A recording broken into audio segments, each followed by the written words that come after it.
FM, continuous country favorites. It's K95 Cares for Kids Radiothon. Thanks for listening, everybody, with the Cash and Carry Most Music Morning Show. You heard me talking earlier about the young man who was in the wheelchair that just came in, and that is Jonah. And let me give you a little background first of all. Jonah had a cyst on his leg, and he had to have chemo to save the leg. Now, the leg was not saved. They had to amputate his leg on April the 26th. Right. And so you went from trying to save the leg to now you're trying to save Jonah's life. That's right. Mm-hmm. Yeah. We lost the war for his leg, but we're winning the war for his life. So tell us what that was like when you're going through this and you're having to make the decision on amputating the leg. Amy? That was the hardest decision we've ever had to make,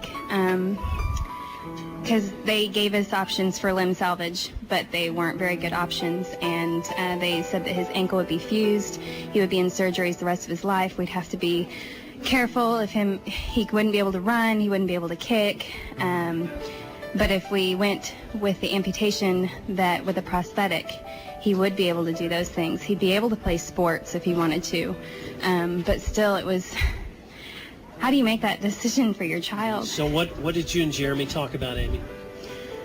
Well, if we didn't do the amputation, it would have been a lot more likely for the cancer to come back. This way the cancer is completely gone. They are still treating him with chemotherapy for anything that might be microscopic that they can't see, but when they biopsied the leg, the tumor was 100% dead. And so they're saying that there's very good chance that we won't have to go through this again. So, Jeremy, you're talking to Amy, and what are you saying to her about this? I want another opinion. I want another opinion. I want another opinion.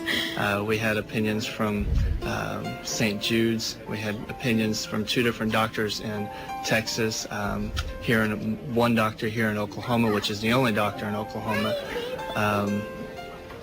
I just kept getting opinion after opinion, and finally it was black and white. It was either we risk his life by a limb salvage, or we amputate his leg and we start a new life. You know, you look at him right now, and he's over here coloring and doesn't have a care in the world. He's the happiest little guy in the world. Yeah. It's harder on the parents, I think. Sometimes and having to see your child go through that. It has times that it's hard on him too. I mean, he has moments where he says, "I don't like my new leg," or "I just want my old foot back." But we've explained to him that old foot was making him sick, and that that just wasn't an option. We've kept a journal so that he can, when he gets older, if he ever questions our decision, that hopefully he can read that and see how hard that decision was. Amy, who had to tell Jonah about the leg? I did. How'd you do that, Joe? Gradually. Very gradually. I started introducing it at the dinner table. I casually made the comment to Amy that, "Hey, Mom, did you hear about those new legs?" And I just started introducing it. She walked away in tears. She couldn't do it.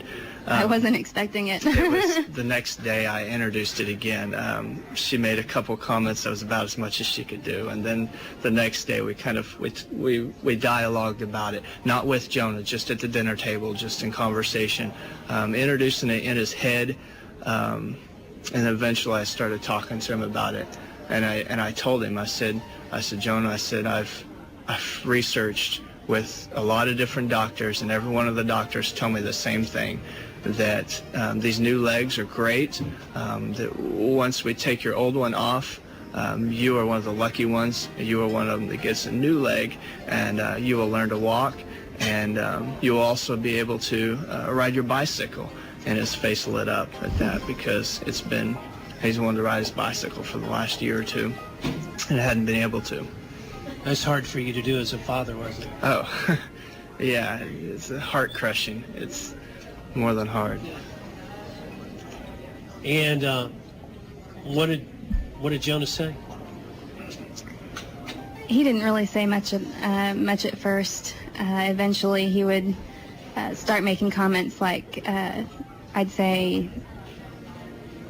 something about him not having, like after the surgery, but then he'd be saying like, well, but when I get my new leg, I'll be able to do that. And he started looking forward to it.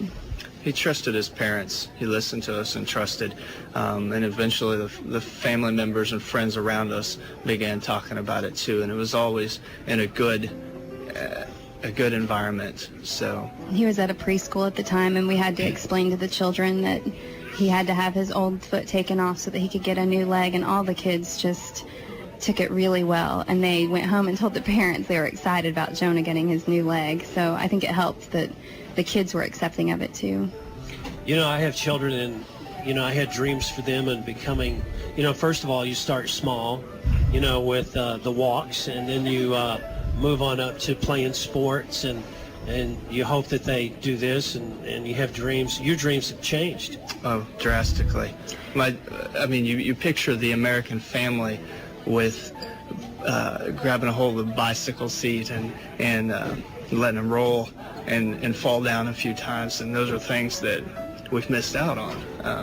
Eventually, hopefully, when he starts walking on his new foot, that we'll get to do that. But it's a long view down the road. We've tried to look at it positively too, though, because if you look at a gymnast and does tumbles and stuff, that's really neat. But if you see a gymnast with an artificial leg, how much greater is that in your mind, and how it's just so much higher. And so we just see it as whatever Jonah does do in the future, it's going to be amplified. God has great plans for Jonah's life with having this new leg. Plans that we could never see in our own minds that he has in store for him. He has a purpose and a reason for this, and we're looking forward to seeing what he has in store for Jonah. You are brave parents. You got a brave little boy there, and we're so happy you stopped by. Thank you. Thank you. So we want you to call 502-KIDS, 502-5437. Jonah's here. Jonah's waiting on your phone call. You've got two other kids too. We do. Joanna and Judah. Yeah. Joanna was born 2 weeks before Jonah was diagnosed. Yeah. Oh my So gosh. the nurses and the techs up at the hospital have literally watched Joanna grow up.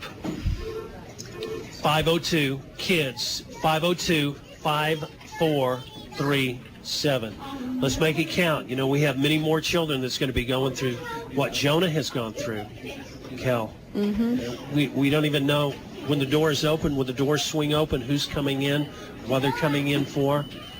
They're here for the care. I'm just impressed of all the workers and the doctors and how close they become to your families, They come and get Joanna and Judah all the time and just relieve Mom a little bit and play with them in the hallway. And Judah steals the stethoscopes, and Just kind of they connects love 'em. everybody. They do. It really They all does. love Jonah. So make a statement right now, 502-KIDS. That's 502-5437. 502